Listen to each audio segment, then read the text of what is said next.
Hello children.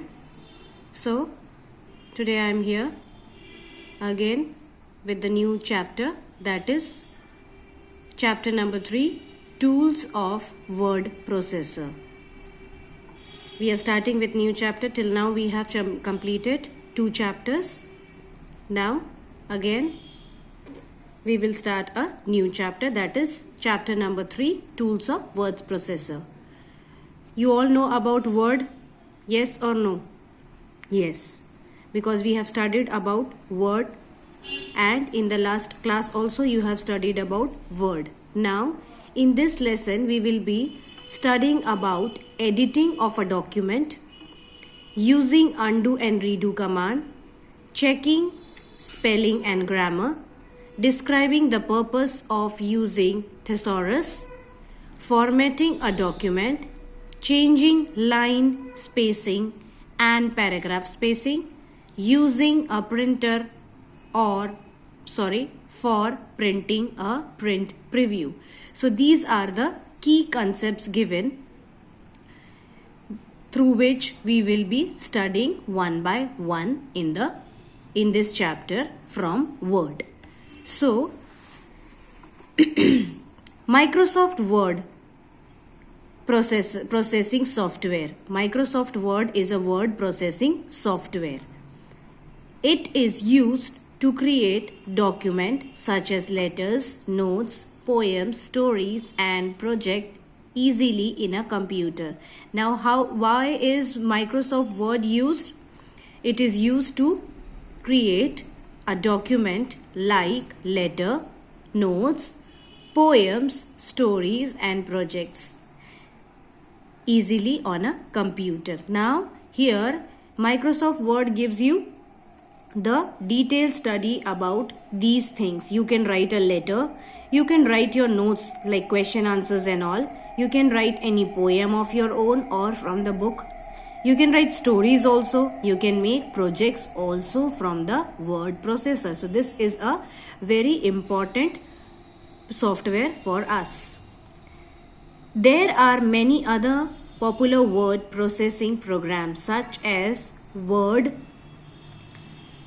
Perfect, Open Office Writer and WordPad. Other than this, there are also some word processing programs. They are Word Perfect, Open Office Writer and WordPad. Please underline this from here till here, because in extra questions I will be giving you these kinds of questions to write down. Now our first topic is editing a document. How to edit a document. While working on a document, we often need to make changes in the document, like add new text, delete unwanted text, shift some text from one location to another location in a document, etc. Now if you have written something, now you want to delete, like for example I can give you that if you want to write question answers, now you have written question answers and you are finding that you have some you want to erase a word, then you can go to the edit document and there you can delete some unwanted text or words. Then if you want to write that you have new text, then if you want to add some new text or new line, you can do it that also. You want to shift some word from this line to next line, or from this line you want to write this line again in the last line, so you can do it that also in the editing document. Making changes in the existing text is called editing of a document. Like for example, you have written question answers.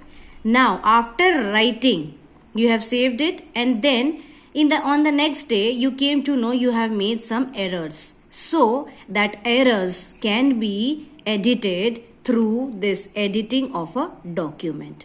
So this is the main definition of what is editing document. Making changes in the existing text is called editing a document. To edit a document, the text, character, word, sentence, paragraph or page must be selected. Now if you want to do the editing and documentation, for that you will be doing For that you can select character, word, sentence, paragraph or page. Must be selected. So these things should be selected before doing the editing part. Then editing text includes inserting text, inserting a blank line, moving, deleting and arranging the text as per requirement. Now what all things you can do in this? Editing text includes, it includes what? Inserting a text, you can insert any text. You can insert a blank line like fill in the blanks. Moving, you can move any word from one place to another. Deleting, you can delete the words. Arranging the text, you can arrange also the text if you have written something wrong as per your requirement. What you want, you can do it in this editing of a document. Now today we will do till here only. In the next part we will be starting with how to insert the text. Till then please revise it and try to do it in your laptops or computer or desktop, whatever you have at home. You can try using this at home also. Thank you children.